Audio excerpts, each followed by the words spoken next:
I think I'm ready to talk about it now. I'll try to keep it concise, but there's a lot. So today is October 29th, and teachers are headed back to the classroom.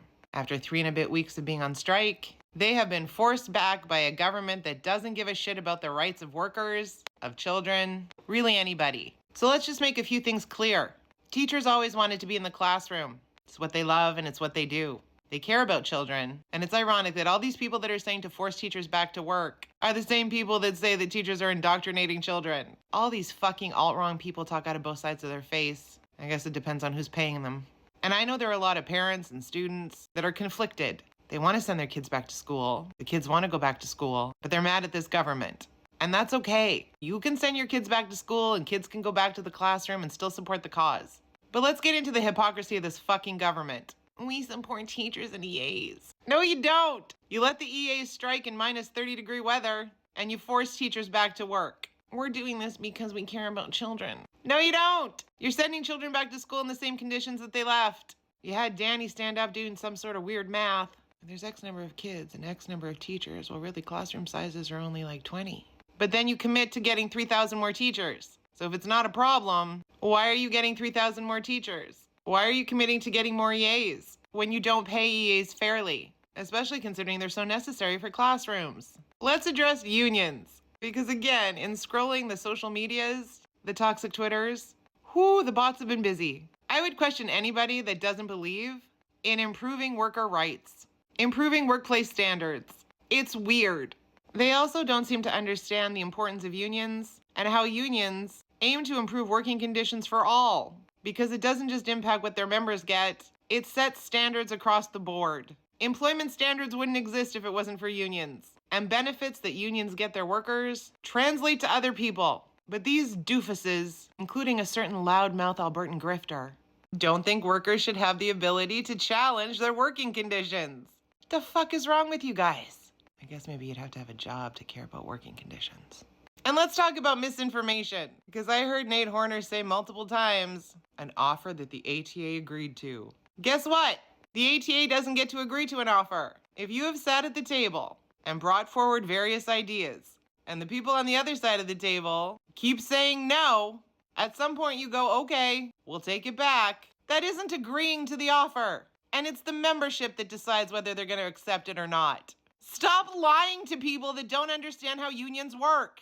For all the talk this UCP has done about the things they're going to do, they have spent the entirety of this process blaming everybody but themselves. Too many immigrants, despite wanting Alberta's population to double. That includes kids, Danny. We're committed to schools. Where?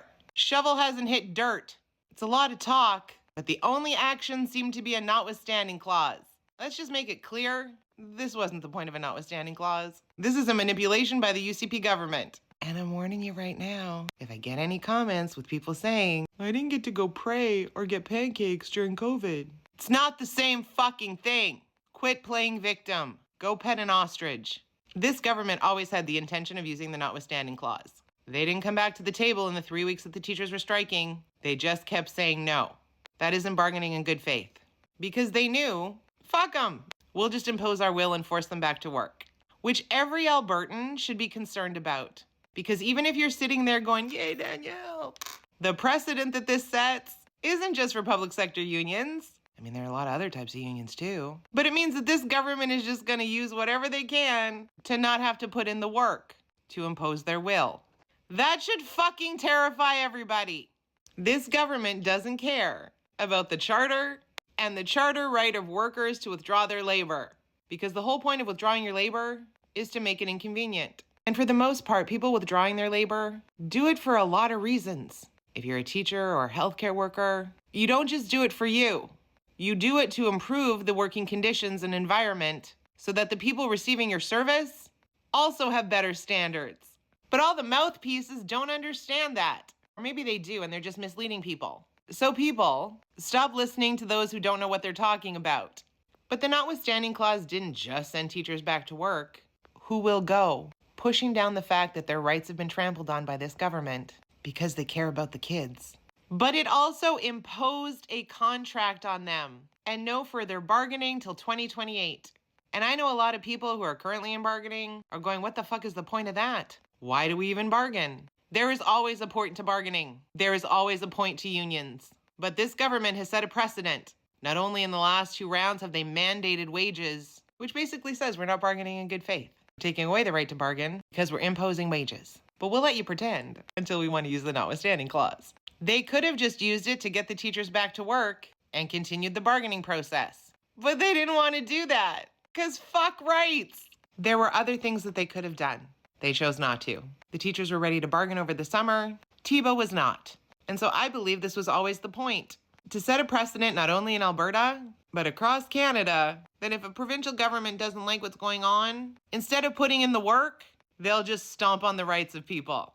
And so today there's a town hall. Everybody can attend or listen in because unions across the board cannot stay silent on this issue because unions fight not only for their membership, but for all.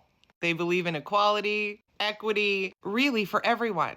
Oh my God, that sounds like socialism. And for those people asking, why are we politicizing children? Children shouldn't be used as political bait because they're bargaining with the government and the government is fucking political. The UCP are the ones that are politicizing children when they're not threatening to spank them. And then you want to use the notwithstanding clause and limit debate. That's just authoritarian. I don't care what side of the table you sit on, what political ideology you subscribe to. A government limiting voices is a concern for everybody. And I know there's a lot of terrified union workers right now that are questioning a lot of things. We got you. When things like this happen, unions and workers don't just sit back and go, okay. We stand up, we fight back. So I'm going to encourage every union in Alberta and across Canada to get fucking loud. Because this wasn't just sending teachers back to work. This was an attempt by the UCP to union bust. And we ain't going to have that. Ask with great respect, who do you think would want to come work for your government? What teacher or EA, after what's unfolded in the last 24 hours, do you think would want to work for an employer that actively works to suppress their rights? Go watch Vashti's interview. She asked a lot of hard-hitting questions that Demetrios just danced around.